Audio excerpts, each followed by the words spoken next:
আসসালামু আলাইকুম ওয়া রাহমাতুল্লাহ। ভালোবাসার মানুষের জন্য দুরূদ পাঠ করলে কি হয় জেনে নিন। আপনি যাকে ভালোবাসেন তার জন্য শেষ কবে আল্লাহর দরবারে কিছু চেয়েছেন? ভালোবাসার মানুষের জন্য, মায়ের জন্য, স্ত্রী সন্তানের জন্য। শুধু খাওয়া পড়া নয়, কখনো কি দুরূদ পাঠ করে বলেছেন, হে আল্লাহ, যাকে আমি ভালোবাসি তাকেও যেন রাসূলের উম্মত হিসেবে কবুল করে নেন। অনেকে প্রেমে পড়ে কবিতা লেখে, কেউ গান লেখে, কিন্তু একজন মুমিন প্রেমে পড়ে দুরূদ পাঠ করে। এই ভালোবাসা কবরে সঙ্গ দেয়, কিয়ামতে ছায়া হয়, আর জান্নাতের পথে আলো হয়। আপনি যাকে ভালোবাসেন তার জন্য কখনো দুরূদ পড়েছেন?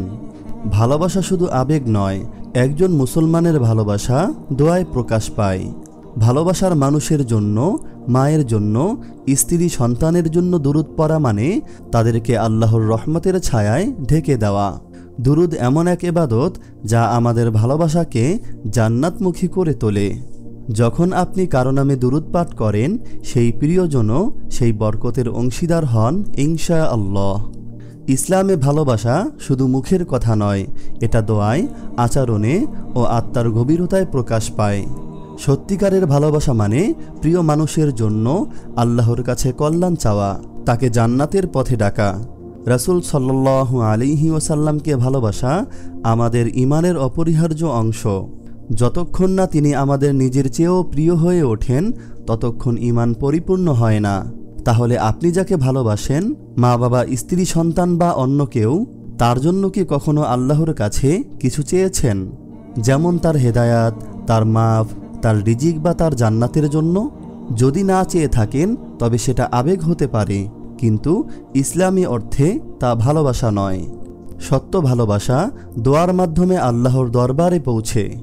আল্লাহুম্মা সাল্লি আলা মুহাম্মদ, এই দুরূদ আপনি একবার বললেই আল্লাহ আপনাকে 10টি রহমতে ঢেকে দেন। ভাবুন তো, যদি এই দুরূদ আপনি প্রিয়জনের নামে পাঠ করেন, তাহলে সেই রহমত শুধু আপনাকেই নয়, তাদের হৃদয়েও নূরের আলো ছড়িয়ে দেয়। রাসূল সাল্লাল্লাহু আলাইহি ওয়াসাল্লামকে ভালোবাসা মানেই হলো এই নূরকে নিজের ও প্রিয়জনের জীবনে নিয়ে আসা। আর দোয়ার সবচেয়ে সুন্দর রূপ হলো ভালোবাসার মানুষের জন্য দুরূদ পাঠ করা।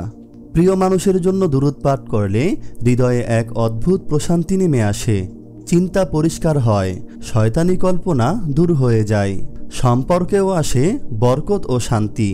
এটা কেবল আবেগের প্রকাশ নয়, এটা সেই মানুষটিকে আল্লাহর ভালোবাসার ছায়ায় এক খাঁটি চেষ্টা। কারণ দুরূদ এমন এক দোয়া যা ভালোবাসাকে ইবাদতের রূপ দেয় এবং প্রিয়জনের জন্য জান্নাতের পথ সহজ করে তোলে।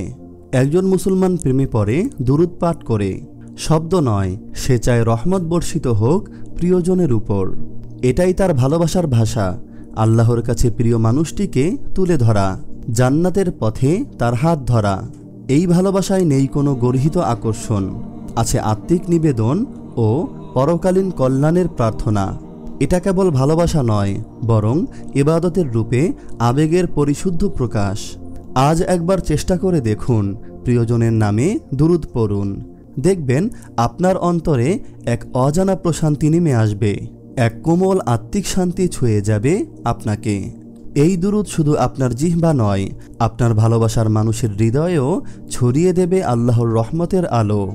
আসুন ভালোবাসাকে পরিশুদ্ধ করি দুরূদ দিয়ে, দোয়ার মাধ্যমে, আল্লাহর ভালোবাসায় শামিল করে। এই তো ইসলামের ভালোবাসা, নীরব কিন্তু প্রভাবশালী, ছোট কিন্তু অশেষ বরকতময়।